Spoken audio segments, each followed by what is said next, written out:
What truly troubles me is the sheer volume of confusion and outright misinformation circulating about Social Security at this moment. This is especially concerning regarding the pervasive idea that monthly checks are suddenly leaping from around $1,976 to over $3,500 come January of 2026.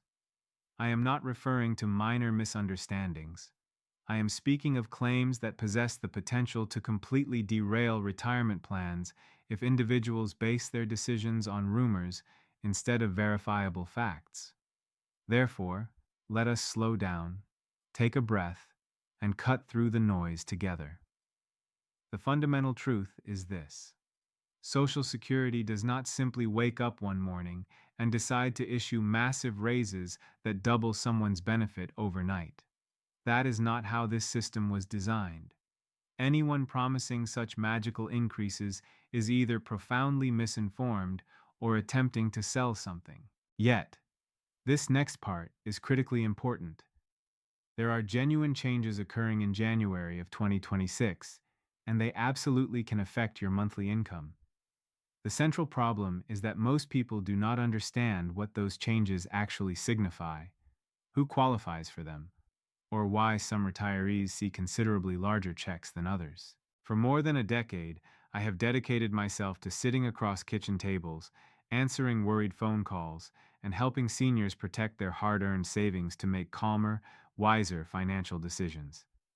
I hold no belief in hype. I place no faith in scare tactics. I believe firmly in clarity, dignity, and peace of mind. Today, I wish to walk with you through what is real, what is exaggerated, and what you actually need to know to feel more confident about your Social Security benefits as we approach January of 2026. This includes understanding why some people see numbers like $3,559, while others are closer to $1,766. This will be a conversation free of gimmicks and shortcuts, built instead on honest dialogue and clear understanding. Let us first explore why so many people feel this pervasive confusion. In all honesty, it is not your fault. Everywhere you turn, headlines scream about enormous Social Security increases, life-changing checks, secret programs, and limited-time opportunities. Videos appear proclaiming that everyone will receive $3,559 starting in January. It sounds exciting, yet it is also frightening, because if you are not slated to receive that amount, you naturally begin to wonder if you missed something crucial, if you did something wrong, or if there is a form you neglected to submit. This very confusion is the engine that allows misinformation to spread. Social Security is not built on secrets.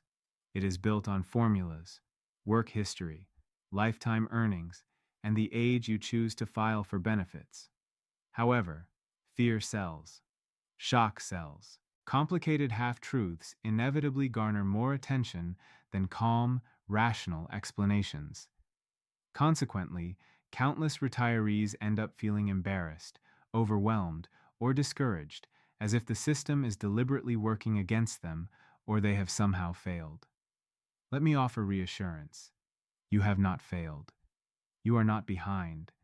You are not supposed to instinctively understand this complex system, as nobody teaches it in school. A core part of my mission, after years of helping seniors navigate retirement, is to take something that feels intimidating and render it simple, kind, and human. When we slow down and examine what is actually happening, everything begins to make far more sense. This is particularly true when we discuss what January of 2026 genuinely means for your check and why benefit amounts vary so widely among individuals.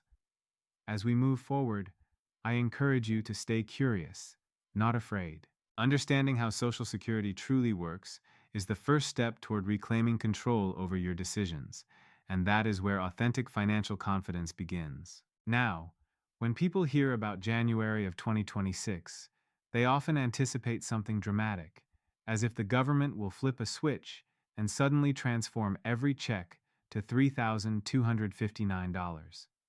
That is not the reality. What is happening is the implementation of the annual cost of living adjustment, known as COLA. This adjustment is designed for a single purpose: to help your benefit keep pace with rising prices. It is not a bonus. It is not a reward. It is simply a protective measure so your purchasing power does not erode as the costs of groceries, gasoline, and other everyday expenses continue to climb. For 2026, the increase is projected to be around 2.5%. This means if you are currently receiving roughly $1,766, your check will indeed increase, but only by a modest amount.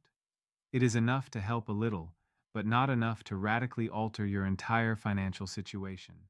I believe in being honest about this, because pretending this adjustment is a life-changing windfall only leads to disappointment and deeper confusion. The COLA is automatic. You do not apply for it. You do not need to qualify for it. If you receive Social Security, you receive the adjustment. However, that increase alone does not explain benefit amounts, like $3,559.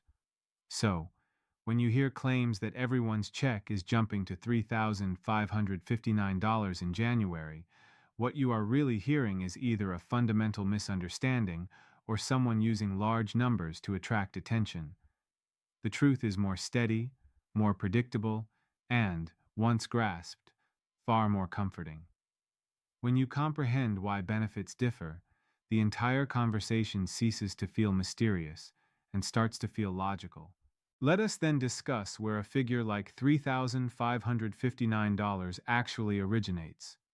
There are indeed people receiving amounts in that range. They did not arrive at that number because of a special program or a secret form. They reached it through two factors working in concert: what they earned over their lifetime and when they chose to file for benefits. Social Security looks back at your highest 35 years of earnings, adjusts those figures for historical inflation, and uses that average to calculate your primary insurance amount. If you had gaps in your work history, part-time years, or extended periods with lower wages, that lowers your average, and your benefit reflects that reality. Conversely, someone who consistently earned higher wages for decades has a much stronger earnings record, and the formula accounts for that. Then, the element of timing comes decisively into play. Claiming at age 62 permanently reduces your benefit. Claiming at your full retirement age, which for most is around 67, grants you 100% of the amount your earnings record entitles you to. Waiting to claim past that age, up to 70, increases it further through delayed retirement credits. Therefore, when you see someone receiving $3,500 or more, you are typically looking at a person who earned very high wages for most of their career and waited until close to age 70 to claim. It is not luck. It is not a loophole. It is simply math working precisely as it was designed. Understanding this is empowering because it shifts the question from, "Why don't I qualify for that amount?" to, "What choices and circumstances shaped my benefit, and what can I still control moving forward?" This is precisely where the conversation becomes personal, because the age you choose to file can completely reshape your benefit, not just for 1 year, but for the rest of your life. Many people do not fully realize that when you claim at 62, you are not merely taking your benefit early, you are accepting a permanent reduction. For many retirees, that reduction approaches 30%. So, if your full retirement amount at 67 would have been around $2,800, claiming at 62 could drop you to something closer to $1,900, and it never resets or snaps back up later. It does not change when you finally reach your full retirement age. On the other hand, every single year you wait beyond your full retirement age, up to 70, your benefit grows. Those delayed retirement credits add roughly 8% per year, which is an incredibly powerful compounding effect. That same $2,800 benefit can climb well into the $3,400 range by waiting. Yes, this is one of the primary paths to numbers like $3,559. But I want to pause here and be deeply compassionate, because life is not a textbook. People claim early for profoundly real reasons. Sometimes there is unexpected job loss. Sometimes health issues arise. Sometimes there is simple fear. Fear that the system is running out of money. Fear that if they do not take the money now, it will not be there later. I have spoken with so many seniors over the years who made decisions rooted in worry rather than understanding, and who later carried regret. My goal is never to judge those choices. My goal is to help you see the landscape clearly. Claiming early means accepting smaller checks forever, while waiting, if you are healthy and able, can create significantly more financial stability later in life. Every situation is unique. What matters most is that the decision is thoughtful, not rushed, and rooted in your real numbers instead of panic. Part of making those thoughtful decisions involves clearing away some of the biggest myths that quietly lead people astray. One of the most common I encounter is the belief that if you file early, your benefit will increase to the full amount once you turn 67. I wish that were true, but it is not. Early filing reductions are permanent. Another pervasive myth insists that Social Security is going to disappear entirely, so one should take whatever is available immediately. The truth is, while the program does face long-term funding challenges, it is not vanishing. Even according to the most conservative projections, the system would still be able to pay the majority of benefits. Furthermore, Congress has historically always acted to make necessary adjustments. Then there is the myth regarding secret programs and hidden methods to triple your check overnight. If someone suggests there is a loophole nobody talks about, it almost certainly is not real, because Social Security does not operate on secrets. It operates on verifiable records, established math, and timing. I also frequently hear people believe that spousal benefits stack on top of their own retirement benefit, as if they can collect both simultaneously. In reality, Social Security pays you whichever benefit is higher, not both combined. These misunderstandings are not harmless. They cause people to rush, to worry excessively, and sometimes to lock themselves into decisions that could have been avoided with clearer information. When we replace myths with clarity, something beautiful happens. The fear quiets down, the pressure lifts, and you finally feel as though you are navigating retirement with calm, steady footing, instead of guessing in the dark. One area that so many couples overlook, and it is heartbreaking when they discover it too late, is how spousal and survivor benefits truly function. If you are married, Social Security does not view you solely as individuals. It also considers the financial picture of the household.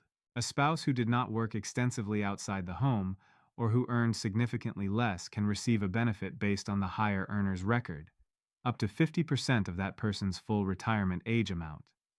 It is crucial to note this is half of what the higher earner was entitled to at their full retirement age, not half of what they are actually receiving if they claimed earlier or later. Here is a twist most people miss. If the spouse claiming the spousal benefit files before their own full retirement age, that amount is reduced. And if they have their own retirement benefit from their work record, Social Security does not pay both. It pays whichever amount is higher. Now let us discuss something even more critical: survivor benefits. When one spouse passes away, the smaller of the two benefits disappears, and the surviving spouse keeps the higher one. This means, if the higher earner delays claiming and thereby grows their benefit, they are not just helping themselves, they are creating a lasting protection for their partner, potentially for decades. I have seen couples rush to file early out of a fear of missing out, only for one spouse to later be left living on a benefit that is hundreds of dollars smaller every single month for the rest of their life. Once that decision is locked in, there is no reset button. This is why I always encourage couples to think not only about today's bills, but about the spouse who may one day be sitting alone at the kitchen table, depending entirely on that single check for security. Smart, coordinated timing can be a profound act of love and foresight. Another point of widespread and understandable confusion involves working while collecting Social Security. Many people hear that if they work, their benefits will be taken away, and that fear alone can push them into retiring earlier than they need or want to. The reality is far more reasonable. If you take Social Security before your full retirement age and you continue to work, there is an earnings limit. If you exceed that limit, for every $2 you earn above it, $1 of your benefits will be temporarily withheld. This sounds stringent, but here is what most people do not realize. Those withheld payments are not gone forever. When you eventually reach your full retirement age, Social Security recalculates your benefit and adjusts it upward to account for the months in which benefits were withheld. It is not a punishment. It is essentially a timing adjustment. Once you reach your full retirement age, the earnings test disappears entirely. You could return to work full-time or even start a new business, and your Social Security benefit would continue without any reduction. The key is knowing ahead of time how work affects your monthly check, so you are not surprised or unduly worried by a temporary change. When you understand the rules, you stop feeling as though Social Security is taking something from you, and instead, you recognize it is following a structure designed to balance work and retirement. Knowledge effectively removes the fear from the equation. There is another aspect of Social Security that is discussed far too seldom, and it often surprises people more than any other detail: taxes on your benefits. Many retirees assume Social Security is tax-free because they contributed to the system throughout their working lives. Emotionally, that assumption makes perfect sense.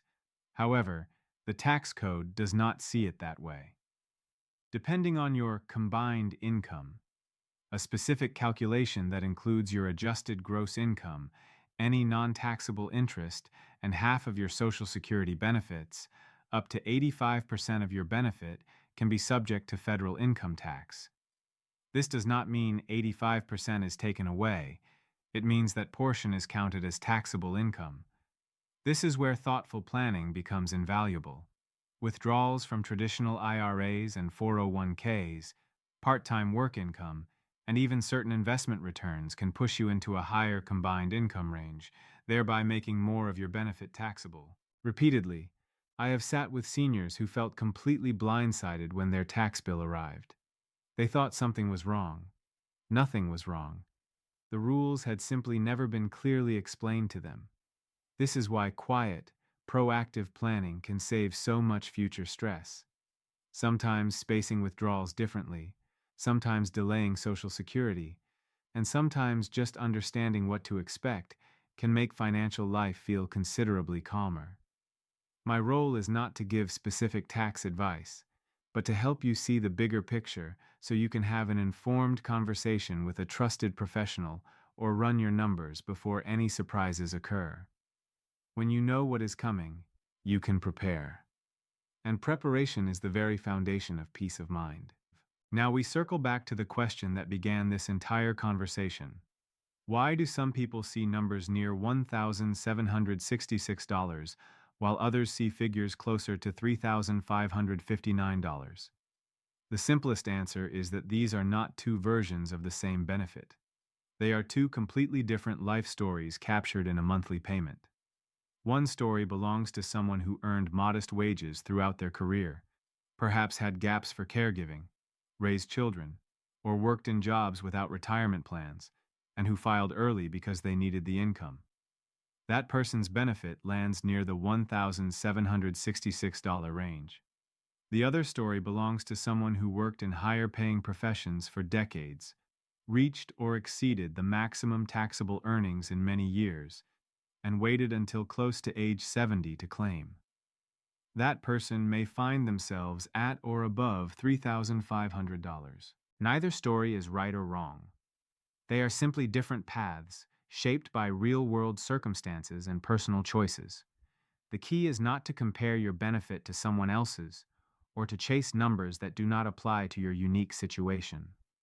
The key is understanding your own Social Security picture clearly enough to make decisions that protect you And if you are married, that protect your spouse as well. When we stop chasing sensational headlines and start looking calmly at our own numbers, we step out of confusion and back into a sense of control.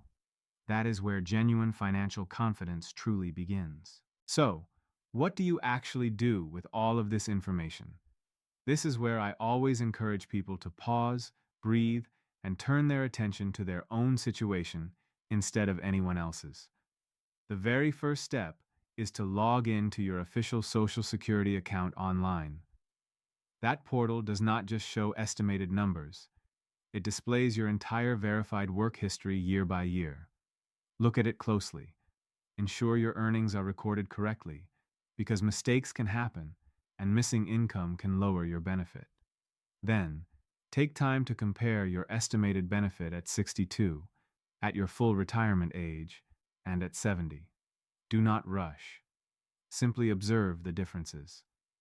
Next, consider the broader context of your financial life. Do you plan to continue working? Do you have other savings or retirement accounts to draw from? How is your health? What is the longevity history in your family? These are not abstract questions. They are the real-life factors that help guide whether it makes sense for you to claim earlier or to wait. If you are married, have this conversation together, not in isolation. Often, the optimal strategy is not about maximizing one individual's benefit, but about protecting the household's income over the long term, especially for the spouse who may outlive the other. If you feel uncertain, it is perfectly acceptable to seek help. A conversation with a fee-only financial planner, or even dedicating time to carefully study your own numbers, can significantly reduce stress and help you feel grounded instead of rushed. Social Security is not a lottery ticket. It is a foundational lifetime benefit. And lifetime decisions deserve patience, care, and clarity. As we bring this discussion to a close, I want to leave you with a gentle but important reminder. There are no hidden tricks within Social Security. There are no secret programs waiting to be uncovered if you just watch the right video or click the right link. There is only your documented work history, your chosen timing, your health, and your personal needs. The numbers $1,766 and $3,559 do not represent opportunities you either caught or missed. They represent different journeys through a working life. What matters most is not chasing the theoretically largest benefit possible, but making the decision that affords you stability, peace, and dignity throughout your retirement years. If this explanation has helped you feel even a little more confident, then the conversation has served its purpose. If you believe someone you know might be confused or worried about their Social Security benefits, sharing a clear explanation could provide them immense relief. The goal is always to help one another make thoughtful, confident choices one step at a time, free from fear, devoid of hype, and with your enduring peace of mind held firmly at the center of everything.